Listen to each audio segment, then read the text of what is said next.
الله أكبر الله أكبر الله أكبر الله أكبر. أشهد أن لا إله إلا الله أشهد أن لا إله إلا الله أشهد أن محمدا رسول الله أشهد أن محمدا رسول الله.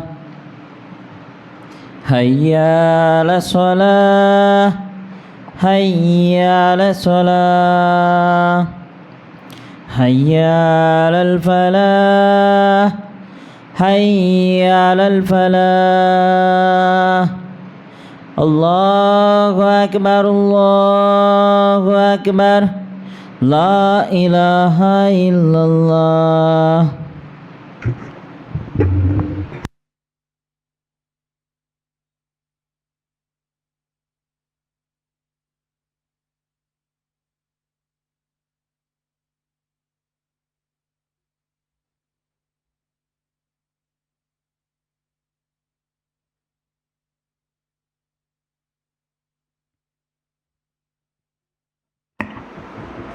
إن الحمد لله نحمده ونستعينه ونستغفره ونعوذ بالله من شرور أنفسنا ومن سيئات أعمالنا. من يهده الله فلا مضل له ومن يضلل فلا هادي له. أشهد أن لا إله إلا الله وحده لا شريك له وأشهد أن محمدا عبده ورسوله. أما بعد فقد قال الله تعالى في القرآن الكريم أعوذ بالله من الشيطان الرجيم بسم الله الرحمن الرحيم. يا أيها الذين آمنوا اتقوا الله حق تقاته ولا تموتن إلا وأنتم مسلمون. يا أيها الذين آمنوا قوا أنفسكم وأهليكم نارا. أصدق حديث الكتاب الله وخير الهدي هدي محمد صلى الله عليه وسلم وشر الأمور بدعة وكل بدعة ضلالة وكل ضلالة في النار. போற்றுகின்ற புகழ் அனைத்தும் அகிலத்தின் அதிபதியாகிய அல்லாஹ் ஒருவனுக்கே உண்டாகட்டுமாக. அவனுடைய சாந்தியும் சமாதானமும் இந்த உலகத்திற்கு வந்த அருள் கொடையாம் நம் உயிரிலும் மேலான நபியல் நாயகம் ஸல்லல்லாஹு அலைஹி வஸல்லம் அவர்கள் மீதும் அவர்களுடைய குடும்பத்தார்கள் மீதும் சத்திய சகாபாக்கள் மீதும் சகாபிய பெண்களின் மீதும் அல்லாஹ்வினால் கடமையாக்கப்பட்டிருக்கக்கூடிய ஜும்மா தொழுகையை அல்லாஹ்வும் அல்லாஹ்வுடைய தூதரும் காட்டி தந்த அடிப்படையிலே நிறைவேற்றுவதற்காக இங்கே ஒன்று கூடி இருக்கக்கூடிய நம் அனைவரின் மீதும் அந்த ஏக இறைவனுடைய சாந்தியும் சமாதானமும் என்றென்றும் நின்று நிலவூட்டுமாக என்று பிரார்த்தித்தவனாக எனது ஜும்மா உரையை ஆரம்பம் செய்கின்றேன். அன்பிற்கும் பாசத்திற்கும் உரிய எல்லாம் வல்ல அல்லாஹ்வின் நல்லடியார்களே, அல்லாஹ்வினால் படைக்கப்பட்ட நாம் அவனுடைய இந்த உலகத்தில் வாழக்கூடிய நேரத்தில்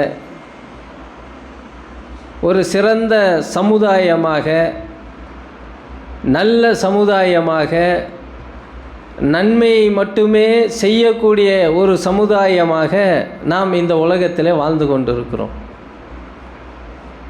இதற்கு காரணம் யார் என்பதை அல்லாஹ் தன்னுடைய திருமறையிலே சொல்லி காட்டும்போது அல்லாஹ் நம்மை பார்த்து சொல்லி காட்டுகிறான், நீங்கள் எல்லாம் நரகத்தினுடைய விளிம்பிலே இருந்தீர்கள். மக்களாகிய நம்மை பார்த்து அல்லாஹ் சொல்லி காட்டும்போது நீங்கள் எல்லாம் நரகத்தினுடைய விளிம்பிலே இருந்தீர்கள். அல்லாஹ்வுடைய அருள் மட்டும் உங்கள் மீது வரவில்லை என்று சொன்னால் நீங்கள் நாசமாகி இருப்பீர்கள், நரகத்திற்கு சென்றிருப்பீர்கள். ஆனால் அல்லாஹ் உங்களை காப்பாற்றினான். எப்படி காப்பாற்றினான் தெரியுமா? உங்களிலிருந்து அல்லாஹ் உங்களுக்கு ஒரு தூதரை ஏற்படுத்தி அல்லாஹ் உங்களுக்கு பேர் உபகாரம் செய்திருக்கிறான் என்று அல்லாஹ் சொல்லி காட்டுவதை பார்க்கிறோம். அப்போ நாம் எல்லாம் அழிவில் இருந்தக்கூடிய அந்த மக்களாக இருந்த நம்மை மீட்டெடுத்து சிறந்த மனிதர்களாக சிறந்த சமுதாயமாக உருவாக்கிய அந்த தூதரை குறித்து அல்லாஹ் சொல்லி காட்டும்போது, உங்களிலிருந்து நாம் உங்களுக்கு ஒரு தூதரை ஏற்படுத்தினோம், அந்த தூதர் தான் உங்களுக்கு இந்த நேர்வழியை உங்களுக்கு காண்பித்து தந்தார், அந்த தூதர் தான் உங்களை இந்த நேர்வழியிலே நிலைத்திருக்க செய்திருக்கிறார் என்று அல்லாஹ் சொல்லி காட்டுகிறான். அப்போ ஒரு தூதர் நமக்கு வரவில்லை என்று சொன்னால் அல்லாஹ் சொன்னதை போல நரகத்தில் தான் நாம் கிடந்திருப்போம். அல்லாஹ்வின் தூதர் அவர்கள் இந்த சமுதாயத்திற்கு நபியாக வருவதற்கு முன்பாக அந்த மக்கள் எந்த அளவுக்கு வாழ்ந்து கொண்டிருந்தார்கள் என்று ஆய்வாளர்கள் சொல்லி காட்டக்கூடிய நேரத்தில் ஐயாமுல் ஜாகலியா என்று சொல்லுவார்கள். அறியாமை காலத்து மக்களாக வாழ்ந்த அந்த மக்களின் மத்தியில் தான் நபிகள் நாயகம் ஸல்லல்லாஹு அலைஹி வஸல்லம் அவர்கள் தூதராக வந்து அந்த மனிதர்களை திருத்தி 1400 ஆண்டுகள் கழிந்தும் கூட இன்றைக்கும் சிறந்த சமுதாயமாக இருக்கிறோமா இல்லையா?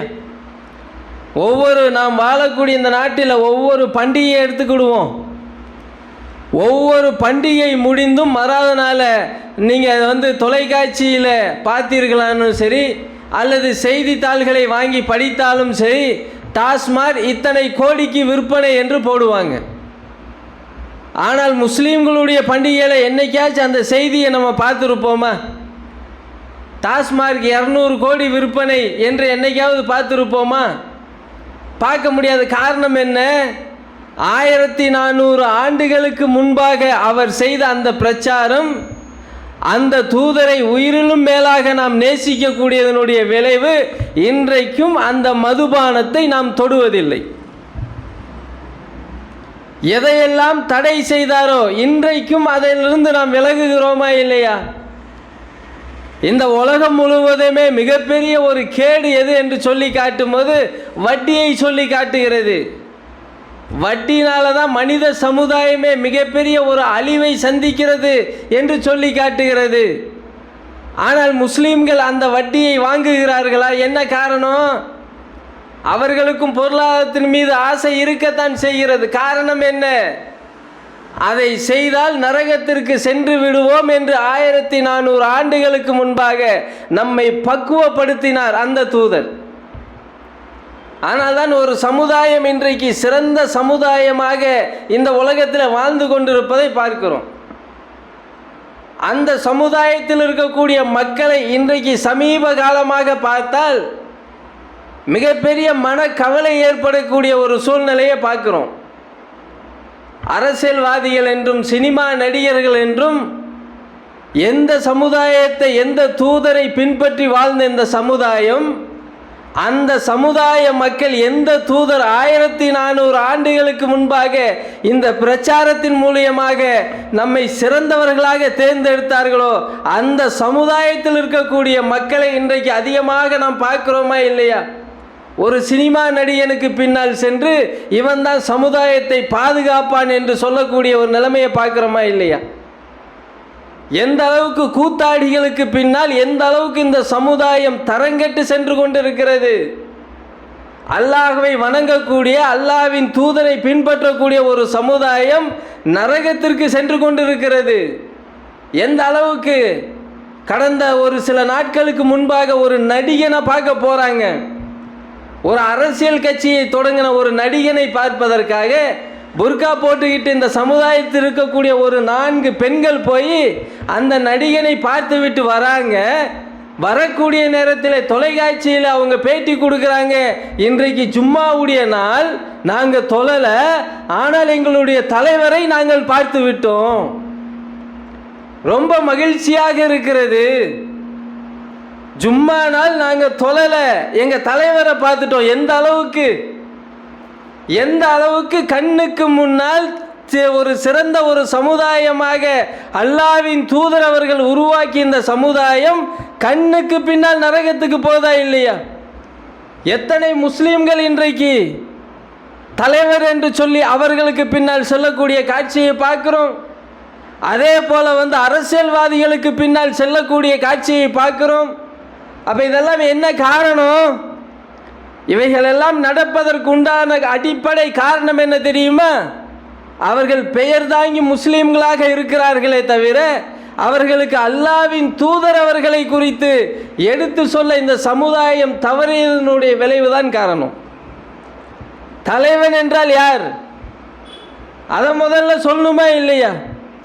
ஒரு நடிகனுக்கு பின்னால் தலைவன் போறையே, தலைவன் என்றால் யார்? 1400 ஆண்டுகளுக்கு முன்பாக வாழ்ந்தாரே அவர்தான் தலைவர். அல்லாஹ்வின் தூதர் அவர்களைப் போல இந்த உலகத்திலே இந்த சமுதாயத்திலே ஒரு தலைவரை காட்ட முடியுமா? முஸ்லீம்கள் என்பதனால் சொல்லல, அவர்களுடைய வாழ்க்கை வரலாறுகளை படித்தால் அவர்களைப் போல ஒரு தலைவரை இந்த உலகத்தில் காட்ட முடியாது. காரணம் என்ன தெரியுமா? ஒரு தலைவனுக்கு இருக்கக்கூடிய அடிப்படை பண்பு என்ன தெரியுமா? தான் பரிசுத்தமானவனாக இருக்க வேண்டும். ஒரு தலைவனுக்கு இருக்கக்கூடிய அடிப்படை பண்பு தான் முதலிலே பரிசுத்தவானாக இருக்க வேண்டும். அப்படி இருந்தாதான் அடுத்தவன் ஏற்றுக்கிடுவான்.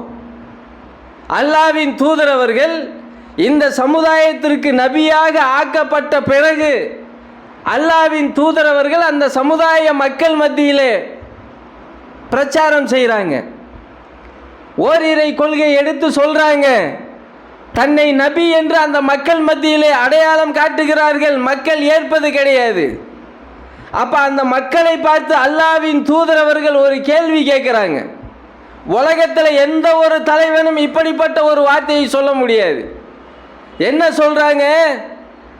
அல்லாஹ்வை மட்டும்தான் நீங்கள் வணங்க வேண்டும், என்னை தூதராக ஏற்றுக்கொள்ள வேண்டும் என்று இந்த ஏகத்துவ பிரச்சாரத்தை செய்யக்கூடிய நேரத்தில் அந்த மக்கள் மறுக்கிறார்கள். அல்லாஹ்வின் தூதரவர்கள் அந்த மக்களை பார்த்து சொல்லுகிறார்கள், உங்களோடு நான் எத்தனை ஆண்டு காலம் வாழ்ந்திருக்கிறேன், என்னுடைய வாயிலிருந்து நான் பொய் பேசியதை நீங்கள் கேட்டதுண்டா? நான் பொய் பேசினேன் நீங்க கேட்டிருக்கீங்களா? அல்லது ஒருவருடைய பொருளாதாரத்தை மோசடி செய்தேன் என்று நீங்கள் பார்த்ததுண்டா?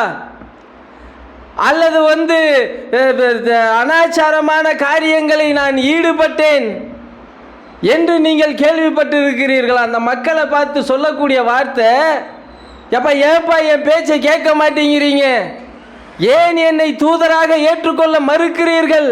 நான் பொய் பேசி நீங்க பார்த்திருக்கீங்களா? அல்லது ஒருவருடைய பொருளாதாரத்தை அபகரித்து நீங்கள் பார்த்திருக்கிறீர்களா? அல்லது ஒழுக்கக்கேடான செயல்களை காரியத்தை நான் செய்ததாக நீங்கள் பார்த்திருக்கிறீர்களா என்று அந்த மக்களிடத்தில் கேட்கும்போது அல்லாஹ்வின் தூதர் அவர்களோடு வாழ்ந்த அந்த சமுதாய மக்கள் அல்லாஹ்வின் தூதர் அவர்களை பார்த்து சொன்ன வார்த்தை என்ன தெரியுமா? இல்லை, நீங்கள் அசாதிக் என்று சொன்னார்கள், நீங்கள் உண்மையாளன் என்று சொன்னார்கள். அல்லாஹ்வின் தூதர் அவர்கள் சொன்ன அந்த கொள்கையை அந்த மக்கள் ஏற்றுக்கொள்ளாவிட்டாலும் அல்லாஹ்வின் தூதர் அவர்களை பார்த்து சொன்ன வார்த்தை என்ன? நீங்க பொய் பேசி நாங்க பார்த்ததில்லை, அடுத்தவர்களுடைய பொருளாதாரத்தை மோசடி செய்து நாங்கள் பார்த்ததில்லை, ஒழுக்கக்கேடான காரியத்தை நீங்கள் செய்து நாங்கள் பார்த்ததில்லை, நீங்கள் சாதிக், நீங்கள் உண்மையாளன் என்று சொன்னார்கள். இதுதான் தலைவருக்கு உண்டான தகுதி. உலகத்தில் இன்றைக்கு சினிமா நடிகனாக இருந்தாலும் சரி, அரசியல்வாதியாக இருந்தாலும் சரி, யாராவது இப்படி சொல்வதற்கு தகுதி இருக்கிறதா? அல்லது நான் ரொம்ப யோக்கியமானவன்னு சொன்னா அவர்களை பின்பற்றி இருக்கக்கூடிய மக்கள் திருப்பி இல்லை நீங்க உண்மையாளன் என்று சொல்வதற்கு தகுதி இருக்கிறதா? அப்ப உலகத்தில் இந்த மார்க்கத்தை தான் தலைவர் என்பதற்கு உண்டான தகுதியை சொன்ன ஒரே தலைவர் அல்லாஹ்வின் தூதரவர்கள் தான். இந்த தலைவரை விட்டுட்டு தகுதி இல்லாதவன் பின்னாடி எல்லாம் இந்த சமுதாயம் சென்றிருக்கக்கூடிய காட்சியை பார்க்கிறோமா இல்லையா? எந்த அளவுக்கு அல்லாஹ்வின் தூதர் அவர்கள் என்று சொன்னால் எந்த அளவுக்கு சமுதாய மக்களாவது பரவாயில்ல, தன்னுடைய குடும்பம் பாருங்க எந்த அளவுக்கு ரசூலுல்லாவை எந்த அளவுக்கு பாராட்டுறாங்க. அல்லாஹ்வின் தூதர் அவர்கள் நபியாக ஆன பிறகு அல்லாஹ்வின் தூதர் அவர்கள் தன்னுடைய குடும்பத்தை ஒரு மலைக்கு பின்னாடி கொண்டாந்து நிறுத்துறாங்க.